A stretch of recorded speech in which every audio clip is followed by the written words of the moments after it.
Namaste. In today's video, I'm going to talk about few things. Firstly, how does the ultraviolet transmutational energy affect us in DNA transformation? Secondly, how does divination through bones happen? Thirdly, how does the Guru's grace, the Guru's knowledge, or how does higher knowledge bring about an alchemical change in our body? And how does it transform our DNA totally so that we now move away from old behavioral patterns?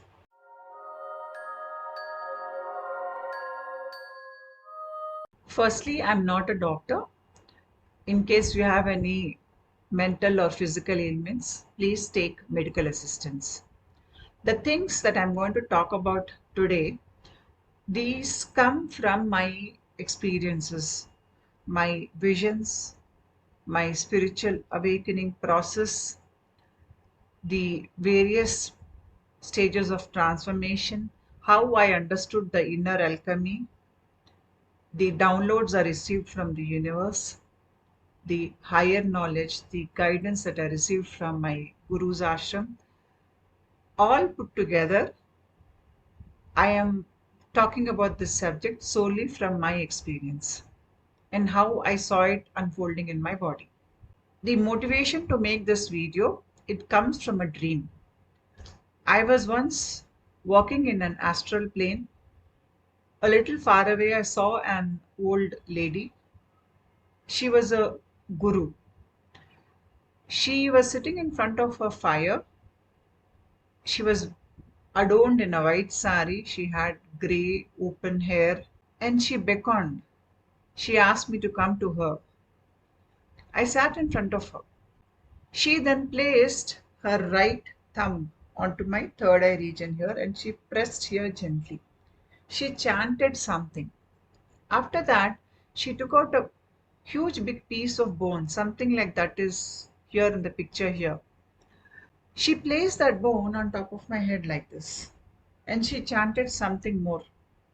After that, she left.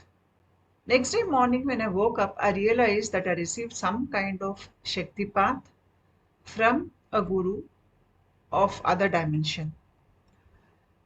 But what puzzled me was the usage of a bone. I could not figure out why she used a bone and what the purpose of this bone was in the initiation process. It took me a while to understand the importance of bones of dead beings used in various practices.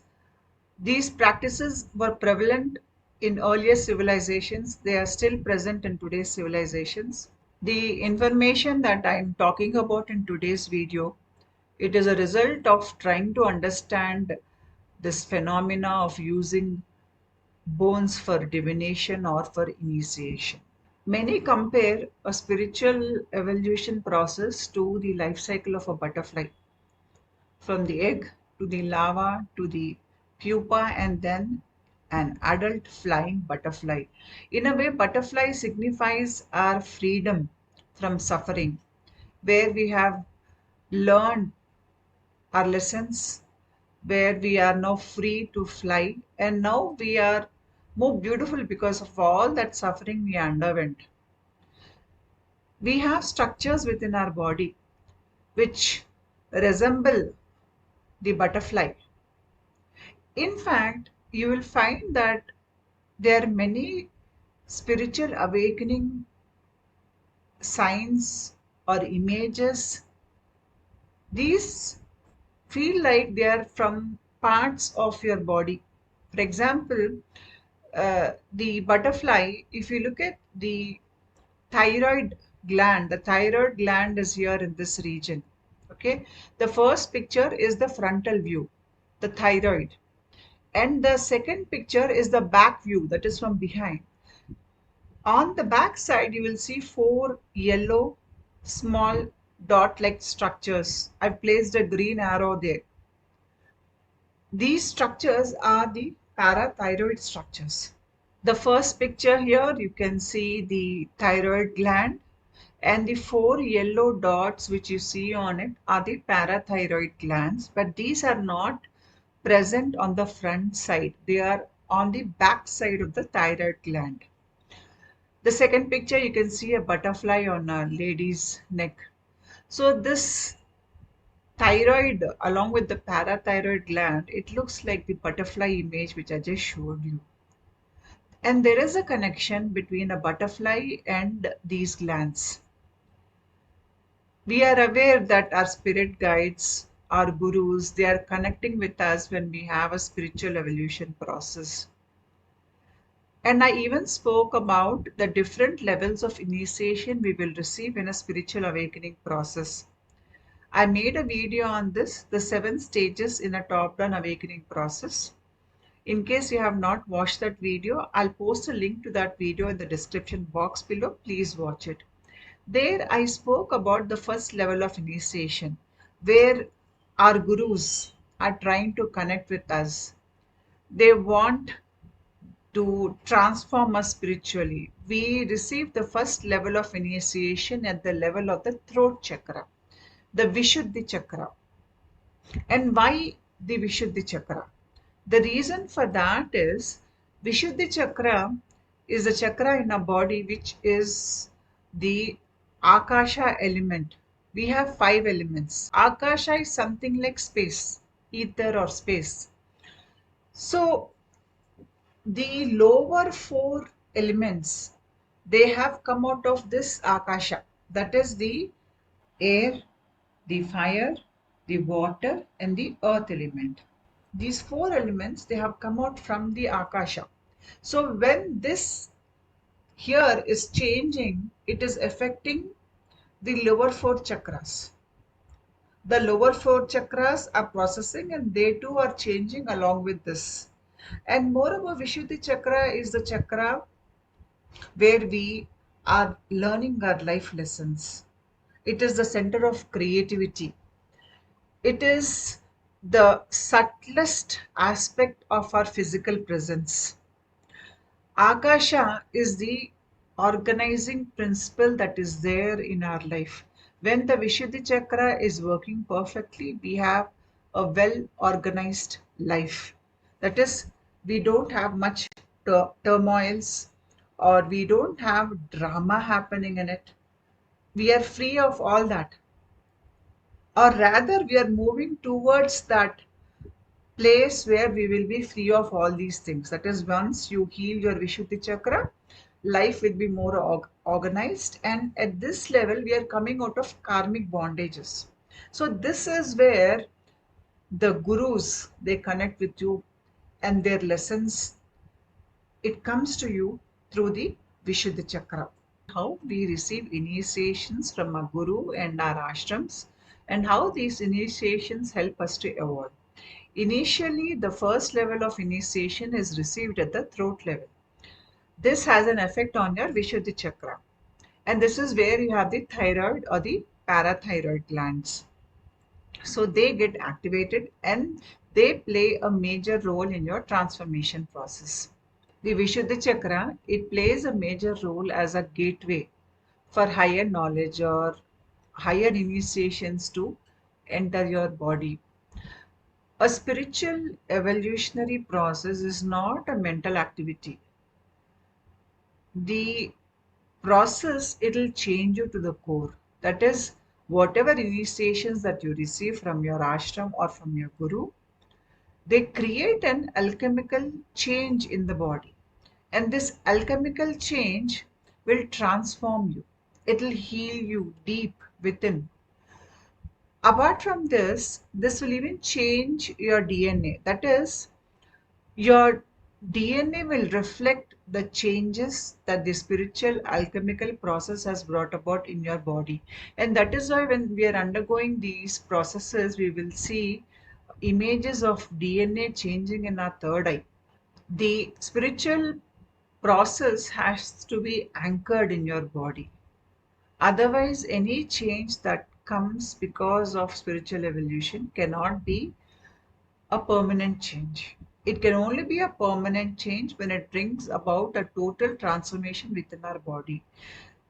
We sometimes in our life feel that we have changed so much that we can no longer identify with what we were earlier. We tell ourselves that we have totally changed. I'm not the same person. You can only reach this level of change when the change is supported with the change in inner alchemy and the change that is happening to your DNA. Otherwise, any other change is just temporary change. It will not transform you. It will not transform your ego into something higher. And this change can only happen because of the Guru's grace or the Goddess's grace. As far as I know, humanly only some level of change is possible, but it is the Guru's grace that changes us completely. When our DNA changes, the same changes are replicated throughout the body because our cells are replaced, and we will notice that we are in a higher vibrational state. And once this process is anchored, or the new level of energy is anchored in your new DNA, it becomes a part of you. That is, the process is integrated within you, and you will no longer go back to your earlier states. What I have understood in my own spiritual awakening process is that there is a link between calcium, phosphorus, and our spiritual evolution. Now, these elements, that is calcium and phosphorus, they conduct the spiritual energy of our guru or our guru's ashrams to us. They are like a vehicle of our guru's grace or vehicle of the higher consciousness within our body. As I said earlier, any spiritual evolution, it is accompanied by alchemical change within the body. So the effect of the Guru's grace or the lessons or the initiations that you receive from your ashram or from a higher power, the vehicle for all those things is the calcium and phosphorus that is there in your body, that too in the form of ions. We get these elements from the food we eat, that is milk, dairy products, we have whole grains, green leafy vegetables, calcium supplements, we have nuts, unprocessed whole grains. All these things, they have calcium and phosphorus. But during a spiritual awakening process, we will need more of calcium and phosphorus. And the reason being that the calcium and phosphorus is the vehicle which carries the consciousness of higher intelligence within our body, and we need more of calcium ions and phosphorus ions in a spiritual awakening process. That is why when somebody is undergoing a spiritual or a Kundalini awakening process, they experience a lot of symptoms that are associated with calcium and phosphorus deficiencies. The constitution of our bone is mentioned here. You will notice that there is a lot of calcium and phosphorus in our bones and even magnesium. But in today's video, I'm focusing only on calcium and phosphorus. Calcium has a lot of role to play. It is part of our teeth, our bones, uh, contraction of muscles, or transmission of nerve impulses. We need calcium. Phosphate is the backbone of our DNA. Our kidneys need phosphate, and it is part of many biological functions. When we receive initiation from our Guru's ashram, the elements that are carrying the initiation of a Guru or the grace of Guru, as I said earlier, are the calcium and phosphate. That is why a lot of calcium and phosphate is required by our body. We use up a lot of that, and then we have deficiency of calcium and phosphate. And this is experienced as symptoms in a Kundalini or spiritual awakening process. So, when we have calcium changes in our body, first thing people experience are autoimmune diseases, fibromyalgia, chronic fatigue syndrome, memory loss, especially if you're a student and you're writing exams or you are doing a job which requires you to calculate a lot, you will find yourself facing memory issues, left brain fog. You have very poor concentration levels. You just cannot put your mind or focus your mind at work. Lot of headaches. You will have this tingling, pricking sensation, sometimes on the legs, sometimes on the hands, sometimes on the face, especially around the mouth and lips. uh, Many a times there will be periods where you will experience lot of cramps, numbness, and then sleep issues. Some sleep a lot, some sleep less. Pain in teeth, jaws. You will feel your gums also paining. Sometimes gums can bleed. So there is a lot of strain on the teeth also, because teeth also contains calcium. Then there are variations in how much hunger you feel. Of course, that is where phosphate changes come into play. So a lot of fatigue, irritability, some gain weight, some lose weight, severe weakness, especially chronic fatigue syndrome and certain autoimmune diseases. The these diseases, they leave the person in such a condition where that person cannot even attend to their daily work. Even to do their own things, it becomes an impossible task. Especially if somebody has had a rising through the Chitrani Nadi in a Kundalini awakening process for months or years together, they cannot even do their own work. They are dependent on somebody else to take care of them. That is because of all the changes that are happening uh, at the level of calcium and phosphate in your body. The calcium and phosphate that is there, that comes to you from your food, will not be enough. That is why your body will try to remove the phosphate ions and the calcium ions from the bones. In a Kundalini awakening process or in a spiritual awakening process, the bones, they become less denser. Our ego structure, it is making the bone hard. But when in a spiritual awakening process we are learning lessons, the ego is getting dissolved.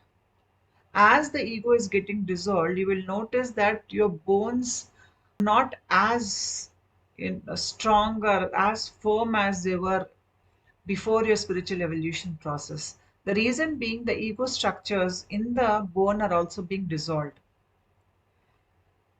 in a sense that the calcium ions and the phosphate ions are getting released from the bones.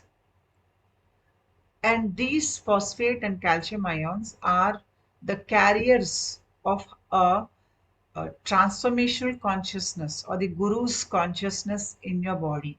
And this calcium and phosphate will take forward the changes to the level of your DNA. The transformation will happen to that level. And how will that happen? I'll talk about it shortly in the video.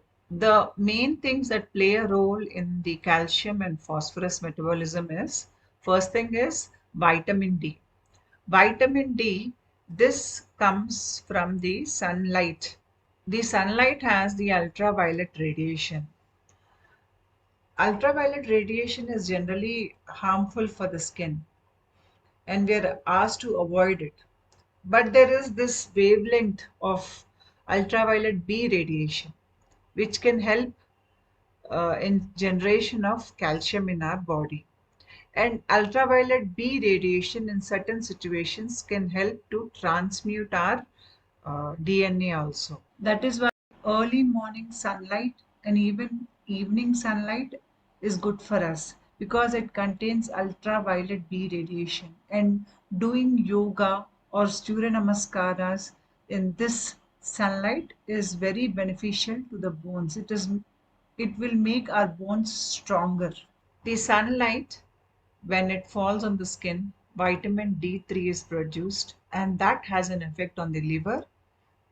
And then the kidneys. The kidneys, they stop the loss of calcium through urine.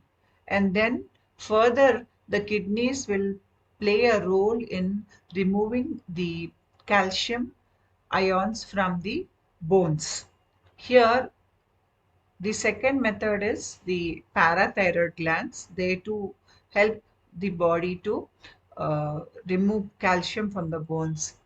When the parathyroid glands, they sense that there is a deficiency of calcium in the body, they secrete the parathyroid hormone. That hormone has an effect on the bones, the kidneys, and the intestines. So, any calcium that is there in the intestines, it is again taken back into the body. Any calcium that is there in the kidneys, it is not allowed to pass out in urine. It is again reabsorbed into the body. And then the calcium and phosphate ions in the bones are released so that the body's need for extra calcium and extra phosphorus are met here. And the third enzyme that participates in this calcium and phosphorus regulation is the thyroid gland. But the role of thyroid gland here is less because the hormone that it produces, calcitonin, when there is too much of calcium ions in the blood and there is a need to stop the further production of calcium, that is when calcitonin comes into play. The calcitonin is released by the thyroid gland, which suppresses the parathyroid hormone. That way, there is a balance, and when the body's requirement for calcium is met, that is when calcitonin is released. So here you will see that there are three things that are regulating the calcium and phosphorus production in our body. In a spiritual awakening process, it is always advisable to take calcium and phosphate supplements because the body needs these elements a lot when we are in the peak transmutation change. The calcium or phosphate elements, they are in the form of ions here in this process. An atom, when it loses electrons or when it gains electrons, it becomes ion. If it is positively charged, it is cation. If it is negatively charged, it is anion. Calcium ions are cations and phosphate ions are anions. When these ions are moving, they can transmit electricity. That is, when they are in a liquid medium or when they are in a molten state where the ions can move, they can transmit electricity. That is why calcium ions and phosphate ions can transmit electricity. Ions are charged. In a bone, the ions are very compact. So there they cannot transmit electricity. But what I noticed in a spiritual awakening process, when that process works very deeply to the level of your bone, you will even feel electric currents moving through the bone. That is happening much later in the spiritual awakening process. When we reach this stage, the process has removed a lot of calcium and phosphate from the bones. Hence, the bones are able to transmit some level of electricity through it because the remaining calcium ions and the remaining phosphate ions that are there in the bone, they are not too cohesive, I guess. Maybe there is a little allowance for them to move.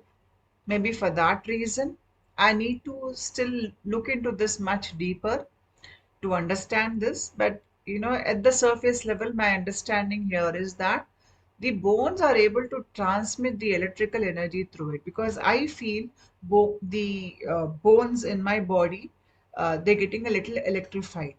When we receive the grace of the Guru from the Guru's ashram or the knowledge of the Guru, the parathyroid gland, This is where we receive it. This gland, it produces the parathyroid hormone, which releases the calcium and phosphorus that is there in your bones. And these ions, now they are the vehicle of your guru's consciousness, or they are the vehicle of your higher learning. These ions are released into the bloodstream. From the bloodstream, these ions make their way into the cerebrospinal fluid. The cerebrospinal fluid is a fluid that protects your spine and your brain.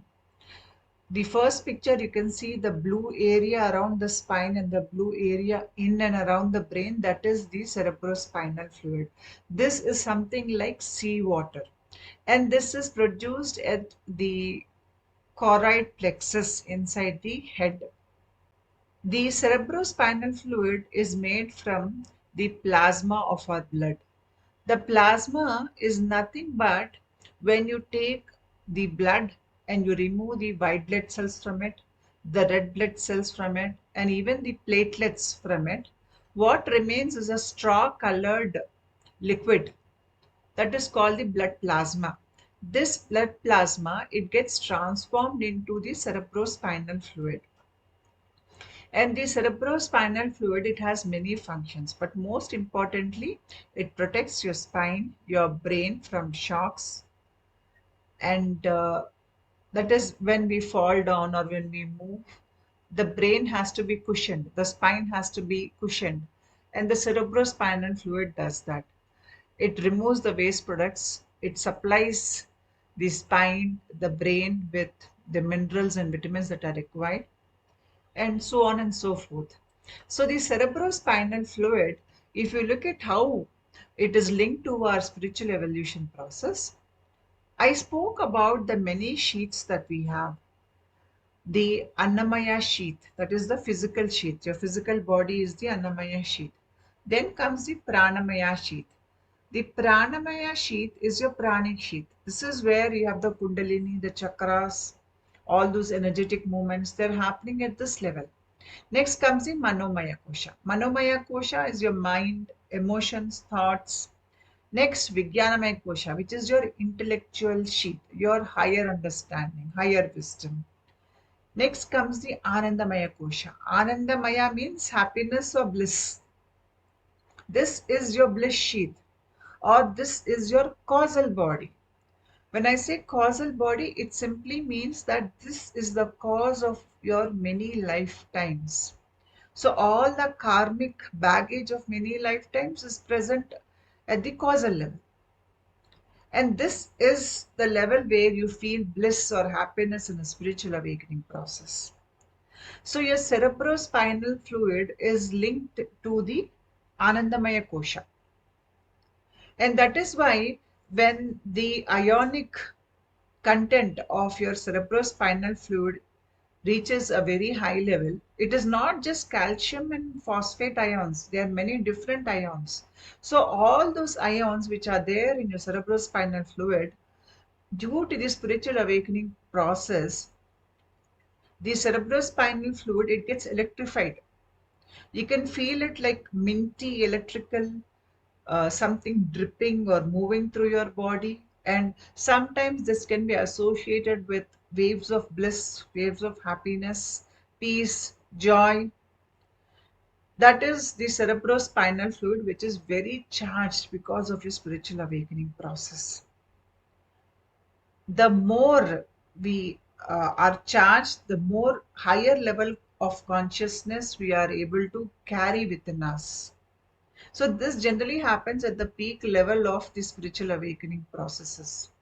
But to get there, we need to change a lot. Our vibration level has to increase. So whatever calcium and phosphate ions which were produced, which are carrying the consciousness of your higher learning or consciousness of a guru, they have moved into the bloodstream and from there into the cerebrospinal fluid area. Now they are part of your cerebrospinal fluid system. This is our brain. The lower part is the reptilian brain. Then comes the middle limbic brain, and then comes the neocortex or the cortical brain. In an earlier video, I explained how Our programming, it comes from the limbic brain. And as long as we are caught up in the behavioral loops, we are caught up in the thoughts, in our life situations, we are just operating from the limbic brain region. And as long as we're caught up in the limbic brain region, we cannot evolve spiritually. So part of the spiritual evolution is to come out of the limbic brain programming. It is only when we come out of the limbic brain programming, we can come out of the cycles of life and death. We can learn our lessons completely and transmute everything lower within us into something higher. So when we are coming out of our programming, when we are coming out of our personality, that is when you are moving beyond the limbic brain into the upper neocortex region. And generally at this region, you have the ultraviolet zone in our body. I spoke about limbic brain programming and how it affects us, how we get caught up in the cycles of life and death and human suffering because we are operating from the limbic brain region. I'll post a link to that video too in the description box below. Please watch it. Spiritual transformation or transmutation, this is a change that happens completely. That is, it will not go back, it will not reverse. We will not go back to the earlier way of living. If we go back to the earlier way of living, it simply means that the spiritual transformation did not happen completely to the extent that it has changed our DNA and to the extent that this new level of vibration has got integrated into our body. If that does not happen, we can revert to the earlier ways of living. But when we are transmuting everything within us, and if the transmutation is happening and we're allowing it to happen in our body and mind, we are entering into a new level of living.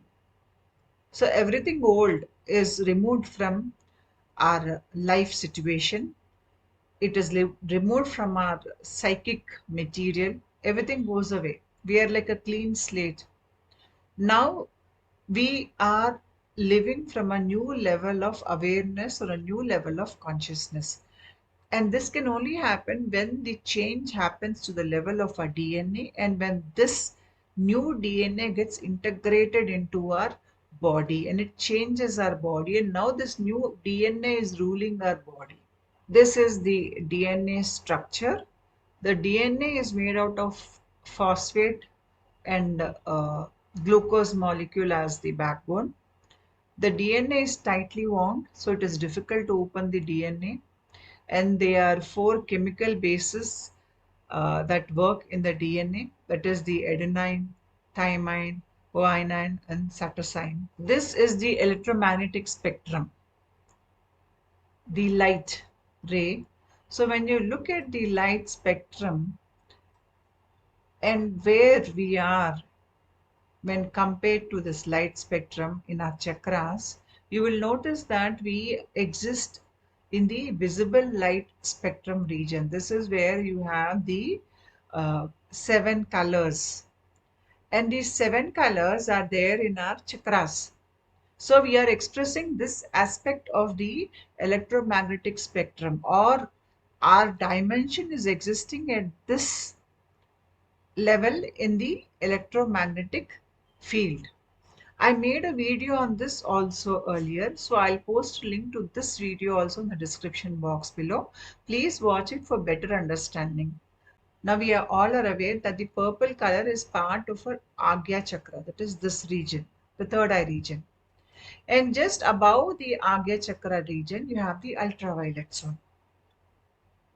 Again, this is with reference to the electromagnetic field or the electromagnetic spectrum that I just showed you.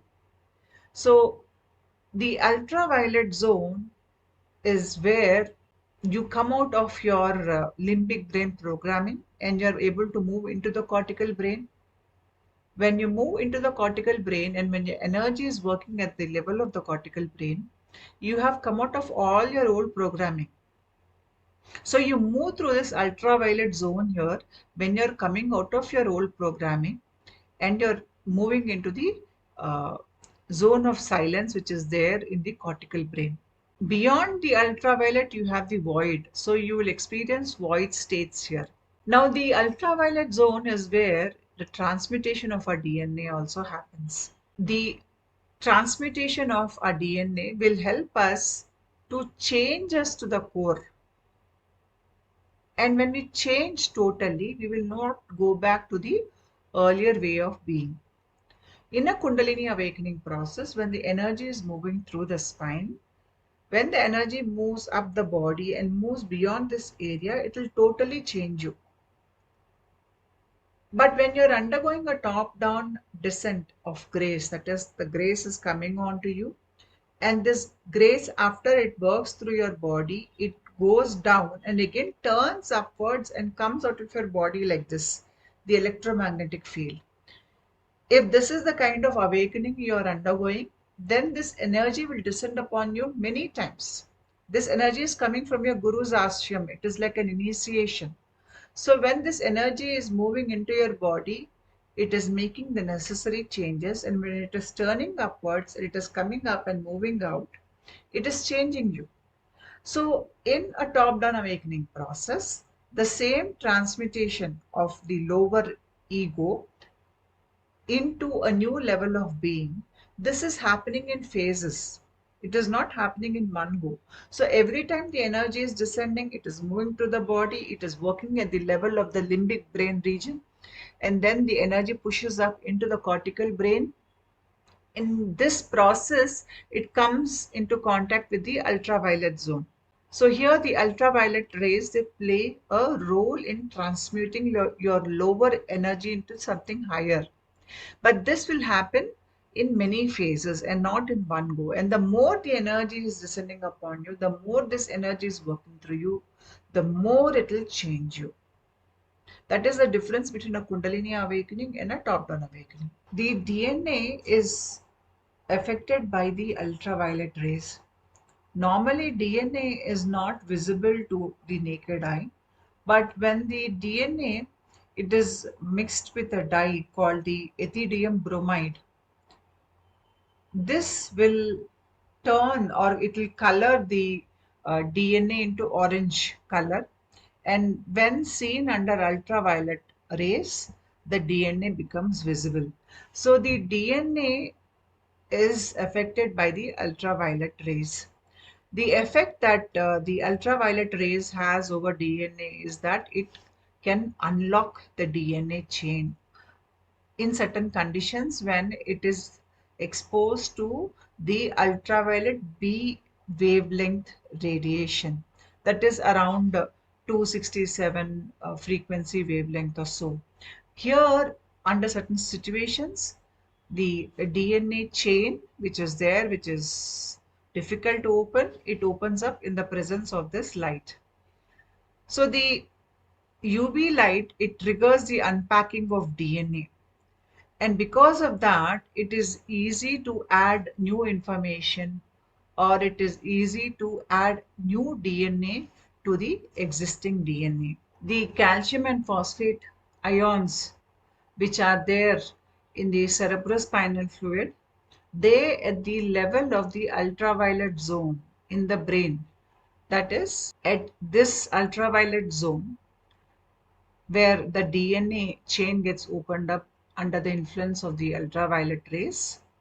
And this can be seen in meditation, visions, or dreams as the DNA changing or opening up. You will see it in your third eye. When this happens, the new level of consciousness, the Guru's intelligence or the Guru's grace or the lessons that come from your ashram, which are part of your calcium ions and phosphate ions, these, they move into the DNA strand, which is now opened up under the influence of the ultraviolet rays, and then they change the DNA. So from this action, a new DNA is produced. This new DNA now carries the new learnings, the higher vibration that has come from your Guru's ashram. It has transmuted your lower vibration into something higher. This new DNA will change your behavior permanently. You will not revert back to your earlier behavior. You are now working from a higher level vibration.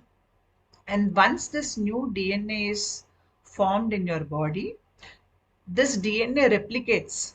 So after a while, you will see that most of these cells in your body carry the vibration of the new DNA. That way, you're integrating that process into your body. It is not just a mental activity. Now it has become part of your DNA. So whenever you're receiving initiations from your ashram, that is received here. The parathyroid will release calcium and phosphate ions. These ions will carry the guru's transmission to the bloodstream, then to the cerebrospinal fluid in the brain region. Under the influence of the ultraviolet rays, the DNA can strand can be opened and the new learnings get incorporated into the DNA, and now this DNA replicates, and now this is your new energy signature. Hereafter you will function from that level alone and you will not revert back to your earlier behaviors. This is how the guru's grace, it creates an inner alchemy in our body and it changes us completely. And calcium and phosphate play the major role as the vehicles of your guru's grace or your guru's consciousness or higher consciousness in your body. Now the question arises, why only calcium and phosphate ions? Why not something else? I have already established a link between the Vishuddhi chakra, that is the parathyroid gland, and the calcium and phosphate. The parathyroid gland, it gets activated in your first level initiation, and Vishuddhi chakra is where you have the access to new learnings, your inner creativity. Everything flows from here. And the ability to hold space for new things also comes from here. So the thyroid gland or the parathyroid gland, they're connected to calcium and phosphorus. I read an article on calcium phosphate transfection. This is the experiment where the scientists have used calcium ions, phosphate ions together to change the DNA. We can introduce new information or new DNA to the host DNA by using calcium and phosphate transfection process. Here, calcium phosphate is co-precipitated with the DNA, and the precipitate is added to a DNA culture. The end result is the DNA that gets produced in the new cells. It carries the copy of the information or the DNA that the calcium phosphate ions got with them. So when you're trying to embed new information into the host DNA, you can use calcium and phosphate ions to do that effectively. And this new information becomes a permanent programming of the host DNA structure, and that gets replicated further, and more cells are produced from this host DNA. And these new cells, they have the information that is brought in by the calcium and phosphate ions. You now understand the importance of the calcium and phosphate ions in the process of spiritual awakening and how these ions can carry higher level of consciousness. We have always heard of divination through bones. This was very popular in earlier days or very ancient civilizations, even in Europe, in Central Asia, in Africa, in South America. People have used bones in many different rituals. Even to this day, in India and few other parts in the world, bones are used as a part of rituals and occult practices. This is an energy, a mode of energy transmission. You can use it for good, you can use it for bad. It depends on the user. Spiritual awakening process is a process of life and death. After death, only the bones remain. These bones, they are the representation of life and death, and they can transmit spiritual power. And hence, they are used in many rituals to connect with a higher power. I spoke about the calcium ions and the phosphate ions that are there in the bones and how they can be a vehicle of higher consciousness and how they can transmit electrical power. Higher power or Kundalini power for that matter is experienced as heat and electrical energy in our body. And the bones can transmit this because they have the calcium ions and the phosphate ions. Once a person dies and the body is now decomposing, many of these structures that were earlier part of the bones, they sort of decompose and fall away. Only the bone is left. And this bone too, after a while, it loses its density.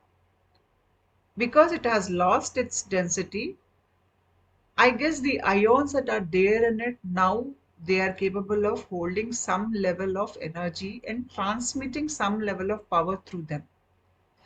Their structure, that rigid structure, may have loosened up a little bit, because of which they become ideal tools for transmission of power.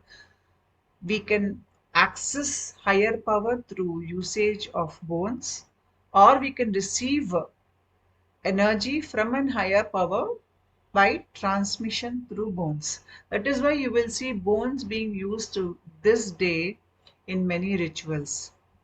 The earlier people were more aware of this. And this is the ability of calcium and phosphate ions in our bones. There is a story in Mahabharata where there is a character called Shekuni.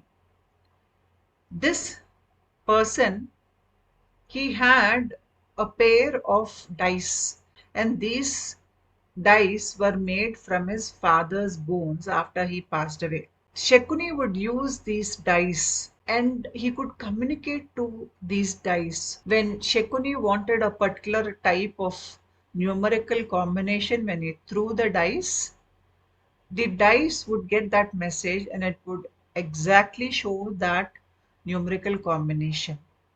So whenever he was rolling the dice was in communication with Shekuni and it would produce those numbers alone.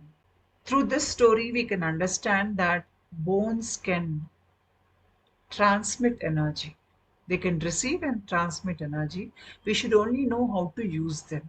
Bones can use the medium in which they are present to transmit energy. For example, they can use air as a medium to transmit energy.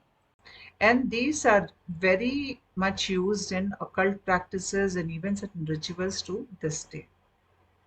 And these same calcium ions and these phosphate ions, they help to transmute us and they help to change our DNA. And this is how the guru's lessons, they become part of our DNA structure. Thank you.